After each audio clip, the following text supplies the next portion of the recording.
time and be a productive member of society. And so therefore then they mentor the young people that are going through a similar experience. So it's a unique program in the sense of the mentors have a lot of requirements for their past experience and the value that they can bring through that lived experience. And the idea would be to expand that services not only to JRB, but to the youth that we know are falling through the cracks. We know that there's youth that are high utilizers of community services, but for whatever reason, it's not the right fit. The no-show policy is too strict. We recognize this with the incident that happened with youth violence recently. Everyone knew the youth, but for whatever reason they hadn't been able to be connected. And so we're hoping if we use this specialized mentoring, that outreach, that engagement piece at that level will get the youth connected, and we'll be able to prevent, to the best of our abilities, further youth violence that we see happening in our city. And we've coupled House of Darla in because she has a pro-social approach, so it complements the youth mentoring, and they'll be partnering with the youth that are referred to this expansion. Any questions for my colleagues about the expansion of this program?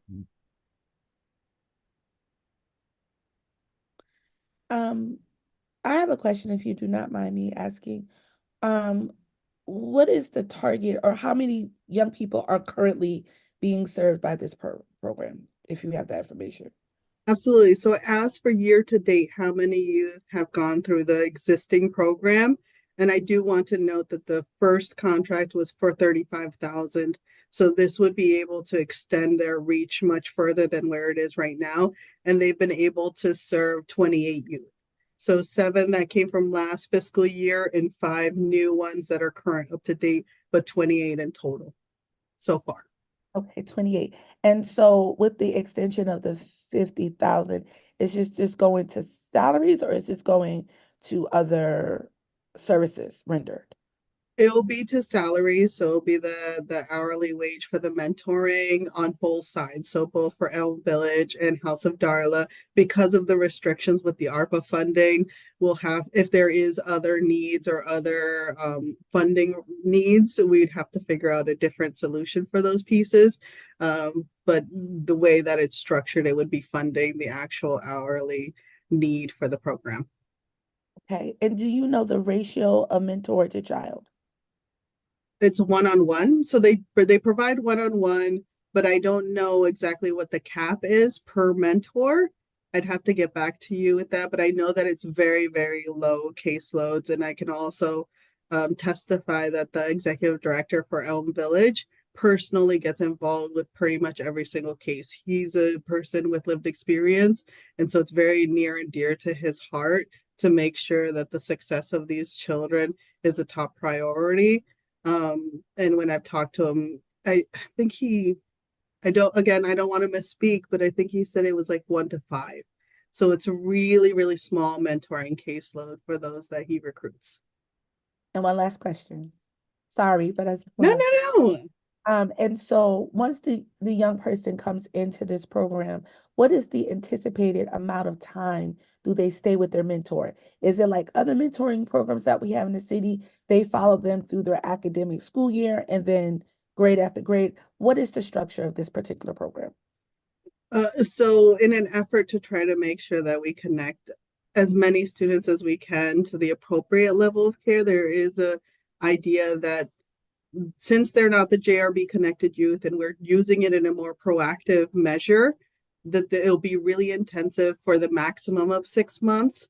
But we're anticipating Elm Village to be involved for 3 to 4 months, and then House of Darla to take over for the 3 months the remaining. So in total, it would be 6 months, right? So if Elm Village has to do 4 months, then House of Darla would do 2, for a total of 6 months, depending on what the need is. And it is a pilot, so we will be building the plane as we fly it a little bit and discussing the cases and what the transition looks like and the warm handoff, and the touch points. But it's set up for JRB for 6 months, and we do anticipate that it'll be similar results on this project. And as you noted with some of the recent things that happened, is this program able to follow the young person through the summer, or is it just limited to the school year? No, no, no, no. We anticipate using it through the summer. So it will be a collective team that can do referrals, and that's yet to be established. We do plan on, leveraging existing meetings for this, but really creating a referral process where if any youth serving organization or school or city becomes aware of a youth that's falling through the cracks, like I described, they would have the opportunity to refer them to this program. And as a community, we would track it. But no, it's not tied to the school year. So over the summer, absolutely.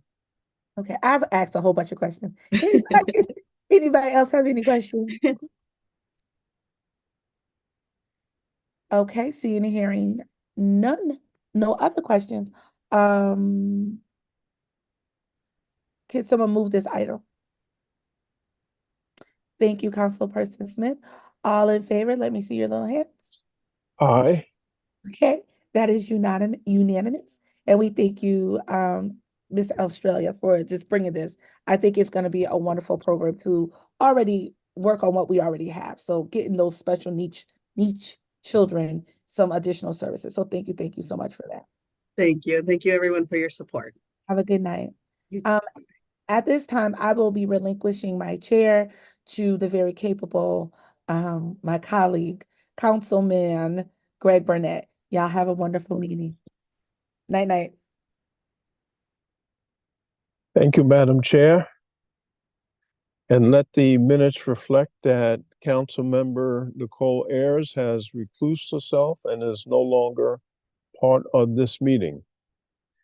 We will now move to item 5C under Chief of Community Services, which well, hopefully you can you still hear me? Yes, we still hear you. Okay, good. Thank you. He put up his PowerPoint. Okay.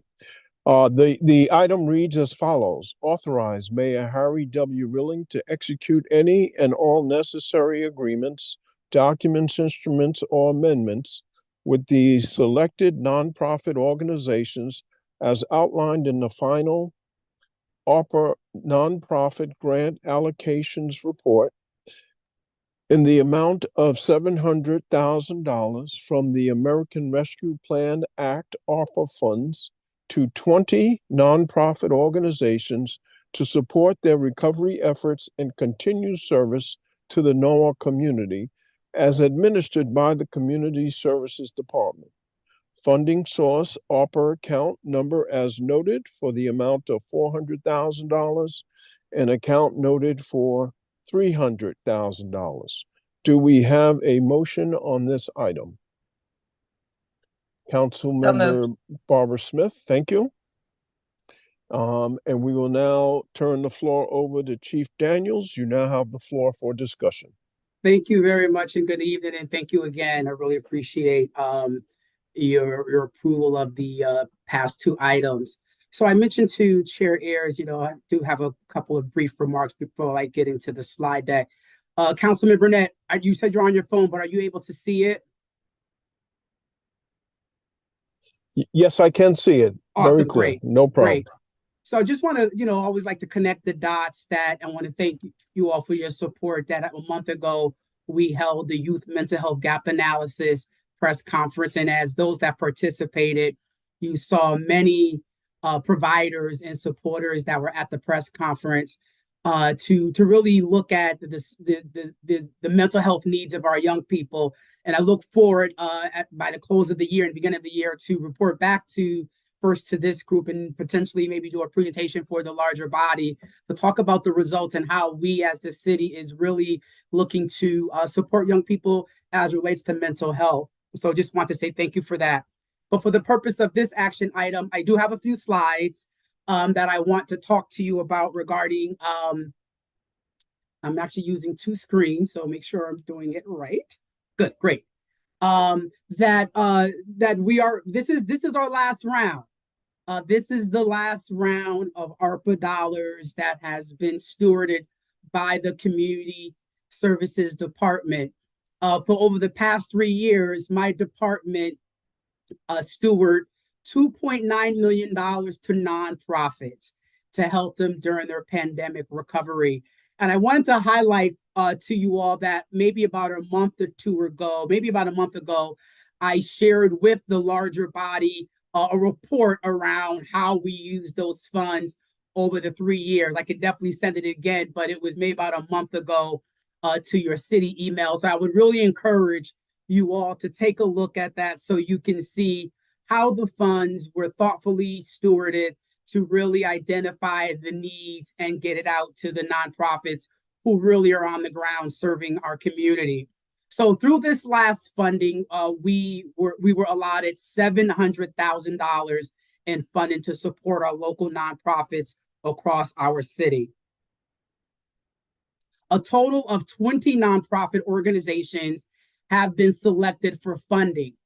This is important because we originally were allocated $400,000, and as you recall, through state funding, and I believe Senator Bob Duff helped facilitated that, the city received additional funds. And so through Mayor Rillen, I was able to get additional funds, and that's what created the $700,000. So that's why you'll see in the action item, $400,000 from the existing ARPA dollars that we had, and then the new funding that came in, we had $700,000. So that really gave us an opportunity to really fund nonprofits across sector around the variety of services that they provide. And so I just want to highlight a little bit our scoring methodology. So the individuals were scored. So what we used was a high scorers received a proportion. Wait, let me backtrack because I'm looking at two screens. I'm getting a little confused. So those that received high scores received a larger allocation. And then we also factored in how much they received. So the calculation was 60-40. And we call it a hybrid model. So organizations were evaluated based on their submitted application. 60% of the allocation was tied to the evaluation score. And then 40% was proportionally given by the requested funds. And again, we were able to do this because we had more money to distribute, which I would say is a good thing. And this balanced the need of equitable distribution while also prioritizing organizations with the highest potential impact in the community. For those that don't know, the city does not review them, in isolation. We identify seasoned professionals in nonprofit disciplines to help support that. We vetted them, making sure there's no biases and so forth. So this just speaks to that. And the guidelines was focused on the pandemic challenges because, again, this is ARPA dollars. So each applicant had to identify their reasoning of how they were impacted for COVID. And then the reviewer's job was to score them. We looked at our methodology. Of course, my department facilitated the process, and we're really excited that all 20 organizations were able to receive some funding. So in conclusion, this is the final round of American Rescue Plan Act dollars. As you all know that through the federal government, we have been asked to contract these funds before the close of the year. And so we also met our deadline. If you don't use it, they take it. And then distributing funds, again, we're getting it back to the nonprofits that do the heavy lifting every day, working from our seniors, our children, we have and food insecurity programs and the like. And I'm going to share the funding allocation to you. And then obviously this will be made available for Common Council. And just wanted to point out that because this was a grant funding application, we don't put it out there because our information is public record. So once we present it to committee, it will certainly be served as an addendum for the Common Council, because those nonprofits who are watching today, they're going to know today whether or not they receive funding today as well, pending the Common Council vote. And so I just want to say again, thank you to the mayor, to you, Common Council, and all those has been involved. We had different reviewers 2 years ago. This was definitely a collaborative, a very thoughtful, a very, a very serious process.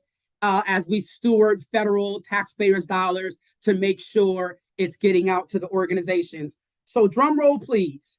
So this is the distribution of how funding, how we fund, this is distribution of the funding categories. So you can see, again, our number is 20. So three organizations are food security, economic development. We also have another 3 organizations that fall under the early childhood, family care. We also funded organizations that dealt with housing stability and homeless prevention in our city. One of the things I'm really excited about, we were able to elevate and they also applied senior support and assisted services. Again, the idea was looking at our most vulnerable, and as long as they apply, they could be considered for funding. And we talk about this a lot: mental health and counseling services for organizations, and then youth programs. So I think, I hope that you all see that, you know, we really, this 700,000 is really, you know, looked at, you know, from a broad scope of trying to hit every sector, every support, to the extent that those that apply. And just as a caveat, we promote it both on our social media. Those of you know that I do a bi-weekly Friday call. We have 70 to 80. So we use our social media platforms and our own networks to get the word out. So, but again, 20 organizations did apply. Our funding allocation, so 34.6% of the funds will be used for a youth program. Just to break down a percentage of funding: 14% for our senior services, 25% mental health services. That always seems to be one of the big issues. 6.3% of dollars is dedicated through this allocation to housing stability. 9% is dedicated to food security, and then early childhood and family care is dedicated. 10% is dedicated. And then lastly, you know, how, you know, we're looking at this chart. The average allocation is $35,000. We did ask organizations to cap was 50,000, so you can ask for no more than 50,000. But again, based on this chart, the average allocation was 35, and you'll see that no one received the entire 50,000. That 50,000 based on score, based on allocation, based on funding that was allotted. So youth program has received the highest, 242. Our senior services, meaning organizations, this is a compilation of the funding geared to that particular category through the organizations. Mental health and counseling, 175. Housing stability, 44,000. And wanted to mention that, you know, as you all know, I think maybe a month or two ago, you know, Norwalk Open Door is the dedicated, or one of the dedicated. So, you know, they didn't apply. You know, we really work with our nonprofits to say, let's try to, you know, be creative and strategically to help other organizations that, you know, homeless may not be their main work, but they also do some homeless. So I met with partners to really think about how to best use it. We're not duplicating, you know, you're not digging in the pot more and more, you know, to try to be fair and equitable, because quite honestly, you know, that was shared in other processes. So we do take and reflect on what has been said or shared in the past and try to respond in a meaningful way with the main goal of getting the money to these nonprofits to help our constituents. And then food security, 65,000, then early childhood is $72,000. And so this is another slide that just talks about what organizations requested and then what was their final allocation. And, you know, for sake of time, I'm not going to go through the whole thing. I do have a couple more slides, but you can just see, again, being very thoughtful. And I just want to point out at the bottom too, for example, like the Rowan and Norwalk Community College. Yeah, they received what they, because they had high scores. Based on the hybrid model, we were able to fund them after 20 and 10. But and so did Horizons at Connecticut State. But you can see how, what, you know, a lot of them requested 50,000. We just couldn't provide the whole 50, but really was thoughtful based on their score and the hybrid model to support as many as possible. And these are the organizations. So these are the organizations to the left. And I mean, you can, I don't know if you want me to go through everything, but, you know, you'll see All Our Kin receive 45,800. And then, and then you are able to see, and we will provide this for the packet that would go for the Common Council for your vote. but you can see the organizations, how the funding is going to be used. And again, it was all vetted. There was a scoring rubric, a whole process that we do using best practices. We have our colleagues from Fairfield County Community Foundation that has weighed into all of our processes to really get us to a very good model and approach that, should we have these opportunities again, we have a template to use here in the city to get out funds. And so all our Catholic charities, these are organizations, Family, Children, and Agency, and even some of the organizations that may be familiar, what we encourage them is that if you received money in the past, are there other that you would want to consider? And you know, and then some of them through this process through ARPA over the past 3 years, they have not received money. So it's a mixture of both very familiar organizations, but looking at different programs,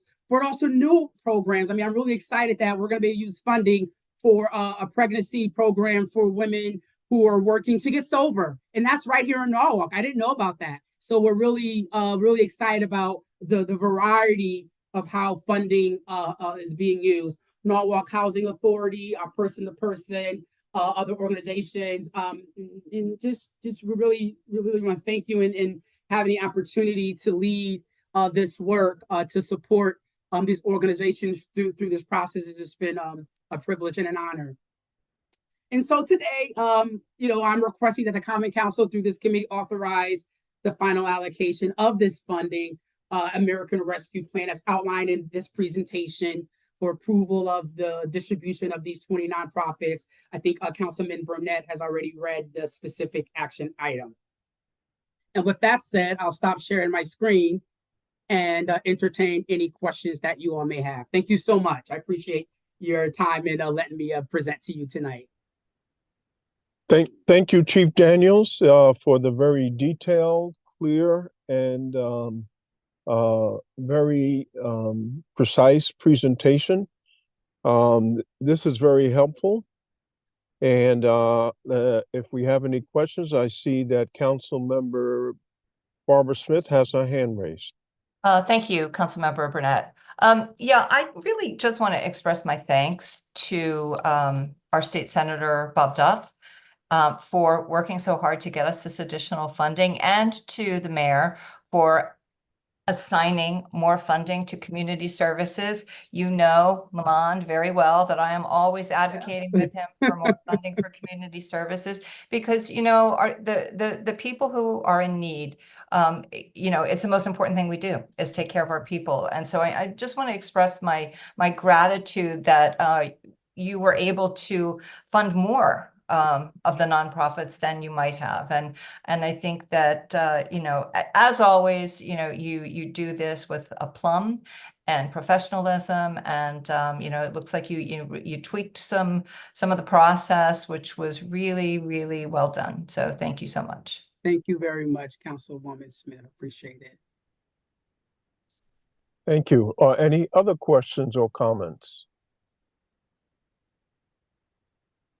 Okay, I'd just like to thank Chief Daniels and his team for taking us from A to Z in terms of, you know, X number of years ago, we did not have I'll say, a specific process. And now we have a very beyond credible process in terms of how we distribute dollars to our nonprofit organizations.